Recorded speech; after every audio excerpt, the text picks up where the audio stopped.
नाशिकमधली बेसुमार वृक्षतोड असो, रस्त्यांची अर्धवट राहिलेली कामं असोत, दिवसेंदिवस रस्त्यांमुळे वाढणारे अपघात असोत, या सगळ्या कारणांमुळे कुंभमेळा हा विशेष चर्चेचा आणि वादाचा विषय ठरलेला आहे. मात्र नाशिकच्या राष्ट्रवादीच्या आमदार सरोज आहिरे यांनी आज विधानसभेमध्ये एक गौप्यस्फोट केला आणि त्यामुळे आता या कुंभमेळ्याच्या वादाला आणखी एक नवीन कारण मिळाले. नेमकं काय कारण आहे ते आणि याच्यात किती भ्रष्टाचार झाले ते त्यांच्याकडनं जाणून घेऊ. सरोजताई, तुम्ही जो मुद्दा मांडला, रिंग रोडचं अलाइनमेंट बदलण्याचा प्रयत्न केलाय, मुळातच असं करता येतं का? कारण की एकदा एक निर्णय झाल्यानंतर शासन तो जेव्हा निर्णय करतं तेव्हा त्याच्यासाठी प्रोजेक्ट मॅनेजमेंट कंपनी केली जाते, ती डिझाईन फायनल करते, त्याच्यानंतर इम्प्लिमेंटेशन होतं. पण अचानक हे अलाइनमेंट बदलण्याचं कारण का पुढे येते? खरं तर हा रिंग रोड जो प्रोजेक्ट होता त्याची सुरुवात कामाची जी आहे म्हणजे अलाइनमेंट असेल, अंदाजपत्रक असेल, हे तयार करण्याची सुरुवात जी होती ती MSRDCच्या माध्यमातून सुरू झालेली होती. म्हणून त्याची एक अलाइनमेंट सध्या लोकांकडे एक आहे. त्यानंतर दुसरी अलाइनमेंट ती MMRDA ने सुरू केली आणि त्याची एक अलाइनमेंट आहे, ती पण कोणाच्या सोयीने झाली ते मला माहिती नाही. परंतु तिसऱ्यांदा शासनाने निर्णय घेतला की MSIDCच्या माध्यमातून ही अलाइनमेंट फायनल करायची आणि हा प्रोजेक्ट त्यांच्याकडून पूर्ण करून घ्यायचा.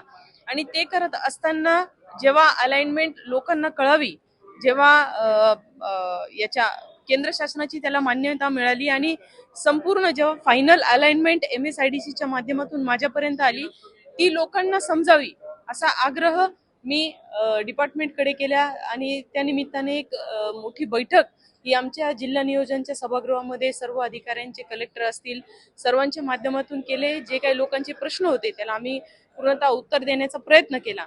परंतु एक महत्वाचा आणि अत्यंत दुःखाचा प्रसंग आमच्या शेतकऱ्यांवर हा ओढवला आहे की इथे भाववाढ नाहीये आणि जो भाव दिला गेलेला आहे तो अत्यंत कवडीमोल आहे. म्हणजे गवळणी असेल, विल्लोळी असेल, पाथर्डी असेल, हा जो काही आंबेबौला हा जो भाग आहे इथे ऑलरेडी आर्मीनी हे एक्विजिशन केलेलं आहे आणि ही खरं तर उठलेली गावं म्हणतात ना आपण, ही विस्थापित गावं आहेत आणि त्यांच्यावर परत एकदा आरक्षण टाकलेलं आहे.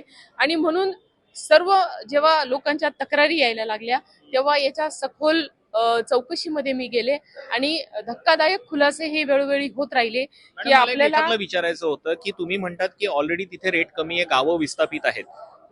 आता जर तिथला रेडी रेकनरचा दर बघितला किंवा नॉर्मल खरेदीचा भाव बघितला तर तो काय आहे आणि सरकार किती दर देत आहे? नाही, मार्केट रेट तर म्हणजे 7 आणि 8 कोटी रुपये एकरी आहे आणि तो इन्व्हेस्टरनीच वाढवलेला आहे. परंतु शेवटी गव्हर्नमेंट हे रेडी रेकनरवर काम करतं. पण आपल्याला माहित आहे की जो काही प्रादेशिक आराखडा आहे तो सुद्धा अपडेट झालेला नाहीये, त्याच्यामुळे रेडी रेकनरचे दर सुद्धा हे वाढलेले नाहीये आणि तो एक फटका शेतकऱ्यांना बसते. अनेक अडचणी आहेत. आज माझी लक्षवेधी आहे, त्या लक्षवेधीच्या माध्यमातून मी सर्व मुद्दे कशा कशा पद्धतीने भाववाढ मिळू शकते हे सर्व पर्याय हे शासनाच्या समोर सभागृहामध्ये मांडणार आहे. माननीय मुख्यमंत्री महोदय यांच्या अध्यक्षतेखाली सुद्धा लवकरच बैठक लागणार आहे. बावनकुळे साहेब सकारात्मक आहेत. आज त्यांनी सरकार जरी सकारात्मक असलं तरी तुमचा एक गंभीर आरोप होता की याच्यामध्ये काही ठराविक सनदी अधिकारी, पोलीस अधिकारी यांच्या नातेवाईकांना त्यांना फायदा मिळावा म्हणून ही अलाइनमेंट बदलली जाते. याचबरोबर तुम्ही मोठा गौप्यस्फोट केला, तो म्हणजे जे लैंगिक अत्याचार कांडातला आरोपी जो होता अशोक खरातची सुद्धा तिथे जमीन आहे आणि अशोक खरातला सुद्धा फायदा देण्याचा प्रयत्न या सरकारी अधिकाऱ्यांनी चालवलाय का? खरं तर हा गौप्यस्फोट नाहीये. हे गेल्या 2 महिन्यापूर्वीच सर्व शासनाच्या आणि पत्रकारांच्या लक्षात आलेलं होतं. अनेक बातम्या आमच्या नाशिक जिल्ह्यात त्या प्रकारे लागलेल्या होत्या आणि लोकांनाही माहिती आहे. म्हणूनच या सर्व गोष्टींच्या आधारे जेव्हा आम्ही सखोल गेलो तर अनेक फेरफार नोंदी आहेत, खरेदी खतं आहेत आणि अलाइनमेंटचे नकाशे आहेत, भूसंपादनाच्या जुन्या व नवीन याद्या या सर्व आमच्याकडे आहेत आणि याच्यामध्ये अनेक मोठमोठे अधिकारी जे आहेत, म्हणजे प्रादेशिक अधिकारी जे होते नॅशनल हायवेचे, ते साळुंके साहेब, ते स्वतः त्यांची जमीन आहे त्याचा सातबारा मी देऊ शकते. त्यानंतर इथे संजय चहांदे यांच्या मिसेस जे आहेत सुजाता चहांदे त्यांचा आहे.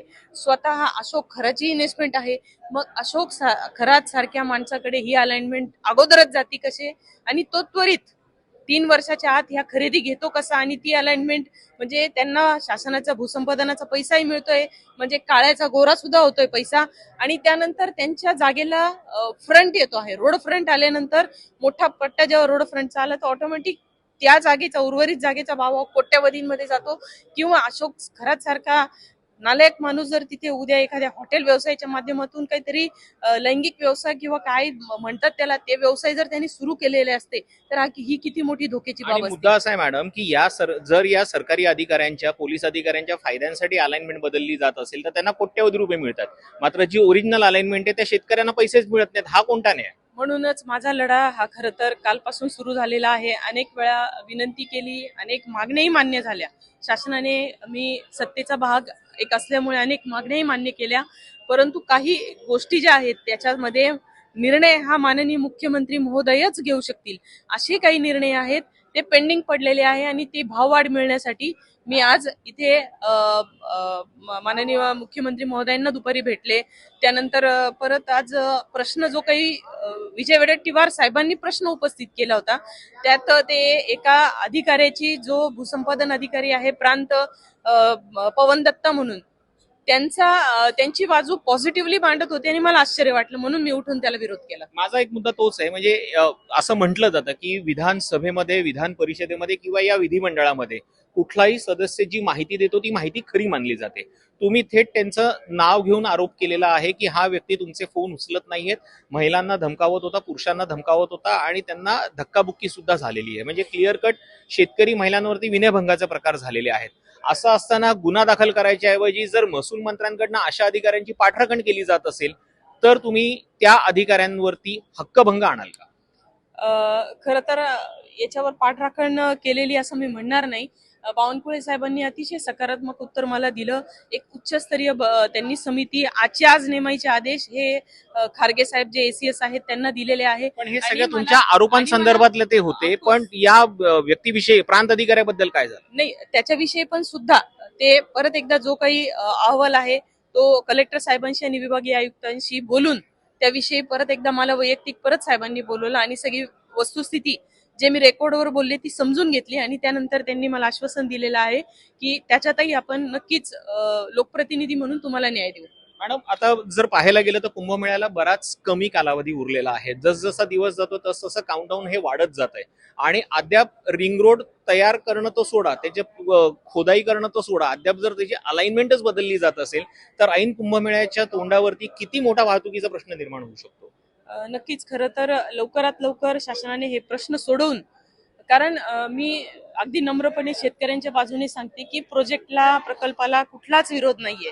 स्वागत आमचे नाशिककर करत आहेत, माझ्या नाशिकचा शेतकरी बांधव करत आहेत, परंतु त्याच्या जमिनीला जर योग्य मोबदला मिळाला तरच तो सकारात्मक पाऊल उचलेल. आणि ते सकारात्मक पाऊल उचलण्यासाठी शासनाने त्यांना मदत करावी एवढीच माझी नम्रतेची विनंती आहे. आणि मला विश्वास आहे की गिरीश भाऊ असतील, माननीय मुख्यमंत्री असतील, सर्वजण, भुजबळ साहेब आहेत नाशिकला, आणि आम्ही सर्वजण लोकप्रतिनिधी मिळून आम्ही हा कुंभमेळा अतिशय चांगल्या पद्धतीने पार पाडू याचा विश्वास आहे. आज पावसाचं प्रमाण खूप मोठं आहे आणि म्हणून जे काही हाल जनतेचे आहे त्यासाठी आम्ही खरं तर दिलगिरी व्यक्त केलेलीच बरी राहील आणि ते आम्ही करतो मनापासून. हे काम अगोदर थोडंसं 6-8 महिन्या पहिलेच लवकर सुरू व्हायला पाहिजे होती, ही वस्तुस्थिती आहे.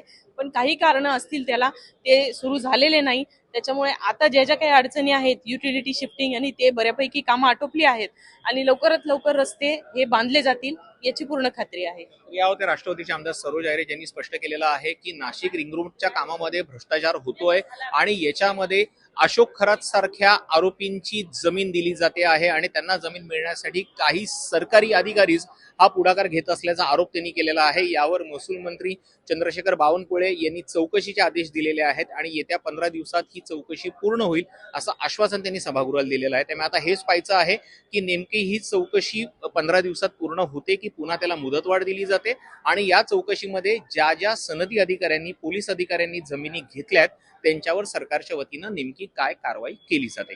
कॅमेरा पर्सन अमरीश सह तुषार शेटे, सिविक मिरर, मुंबई.